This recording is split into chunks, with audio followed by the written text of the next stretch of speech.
a story of hope.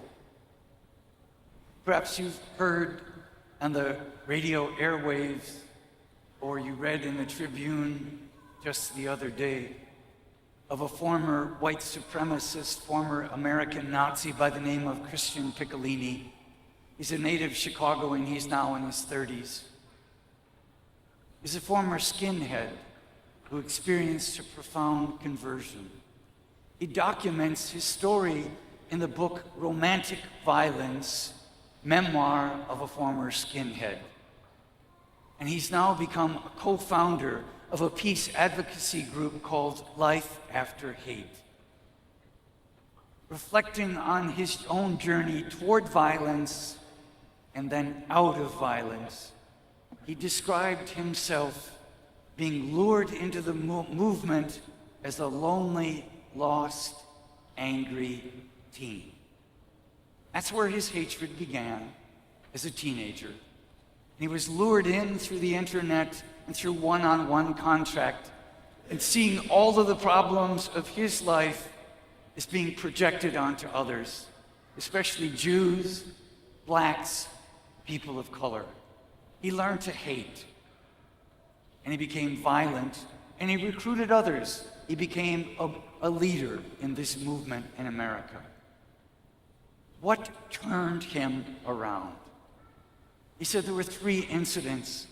The first one, he and a group of his white supremacist skinhead buddies came into McDonald's, and there were a bunch of African Americans there, and they had been drinking too much.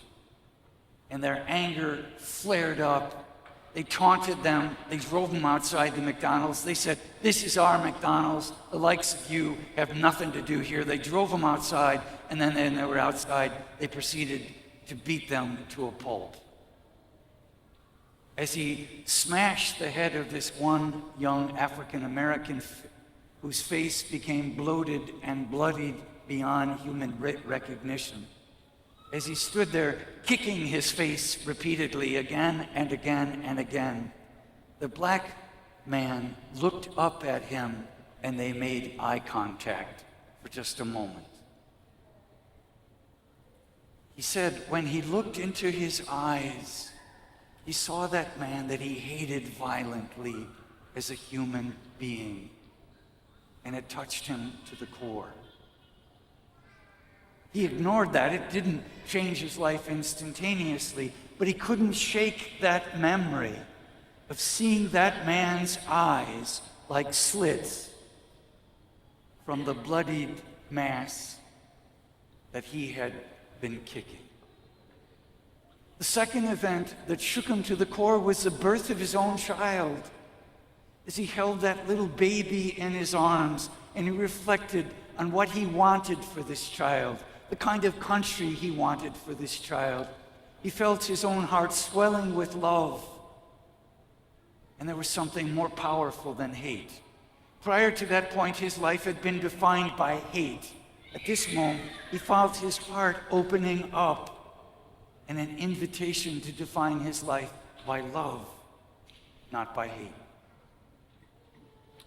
The third incident that was most decisive was he opened a record store to sell white supremacist, neo-Nazi music, much of which he transported from different places around the world, especially from Europe.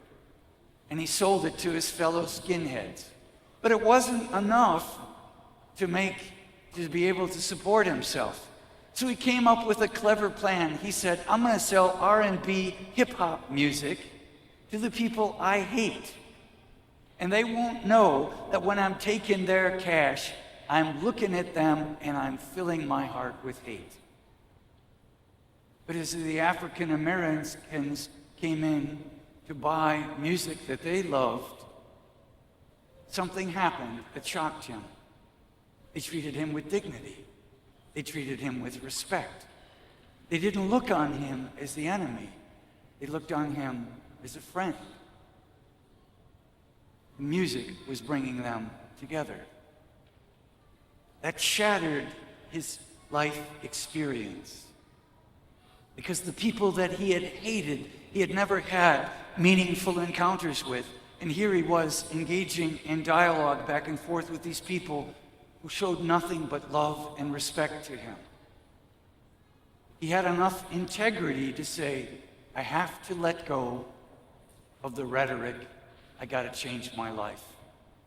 And change my life he has, as he's formed this advocacy group called Life After Hate. Brothers and sisters, an extraordinary example that none of us are beyond the reach of God's grace. If our worship today means anything in the church, it means that God is never through with us. He's not through with us as individuals, and he's not through with us as a nation. We have a choice to say, is the American dream dead or is it alive? Let me close with those powerful words once again of Dr. King. With this faith, this Christian faith, we will be able to hew out of the mountain of despair a stone of hope. With this faith, we will be able to transform the jangling discords of our nation into a beautiful symphony of brotherhood. With this faith, we will be able to work together, to pray together, to struggle together, to go to jail together, to stand up for freedom together, becoming what only God can bring about, knowing that we will be free one day.